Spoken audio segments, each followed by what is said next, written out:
Good day ka-farm boy! Sa video na to, ituturo ko sa inyo kung paano namin ginagawa yung OHN or yung Oriental Herb Nutrient. Luya, bawang, sibuyas, sili at oregano yung gamit namin dito. Tigi 1 kilo ang mga sangkap na nabanggit. Mas magandang durugin to o i-chop para mas madaling ma-breakdown yung mga fiber na mga herbs na gagamitin natin. Kami ay gumamit na lang ng vegetable chopper. Tignan nyo na lang yung yellow basket dito sa baba para kung gusto nyong gamitin o gusto nyong bumili, pwede na kayong umorder. Tapos nyong i-chop, ilagay nyo ito sa container na malaki, yung kakasya yung mga herbs natin. Siguraduhin nyo lang ka-farm boy na meron takip yung lalagyan ng pagpe-fermentan natin ng mga herb. Pagkatapos nyo itong i-chop at mailagay sa lalagyan, lalagyan naman natin ito ng beer. Sa mixture na ito ay naglagay ako ng 2.5 liters na beer. Ang gamit ko dyan ay Red Horse. Pagkatapos yung ilagay yung beer ay haluin nyo ng maayos at takpan ng 12 hours.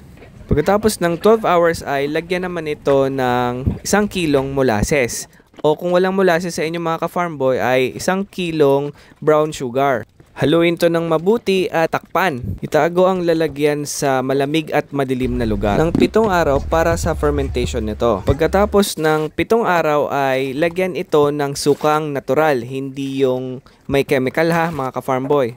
Dapat yung natural lang. Pwede rin naman kayong gumamit ng gin. Mas mahal nga lang ito ng konti. Ang dami ng ilalagay nyong suka o gin ay 3 times nang nilagay ninyong beer. So dito sa ginawa ko ay 2.5 liters na beer, bale 7.5 liters ang ilalagay kong suka. Pagkatapos nyo lagyan ng suka ay itago ulit ito sa madilim at malamig na lugar. Pagkatapos ng 7 araw ay pwede na itong i-harvest. Ilagay nyo yung na-harvest ninyong OHN sa isang malinis na lalagyan. At kapag maganda ang taguan ninyo o ang lalagyan ninyo, maaari itong tumagal ng hanggang sa 1 taon. Ang amoy pala ng OHN mga ka-farm boy ay parang sausawan, mabango. Kaya nga lang medyo masakit sa ilong dahil sa sili. Yung pinagpigaan ng OHN natin mga ka-farm boy ay magandang ipakain sa ating mga layers. Ito naman ang paraan ng paggamit ng OHN.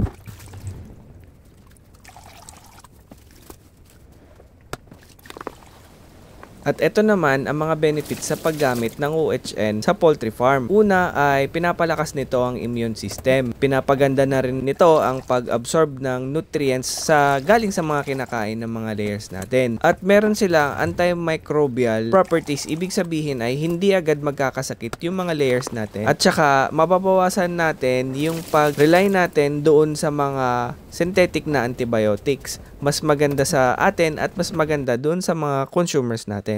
Mas marami pa tayong mapoproduce na healthy eggs at syempre, healthy rin sa mga layer hens natin. So paano ka farm boy? Yun muna sa video na to at kita-kita ulit tayo sa susunod na video. Happy farming!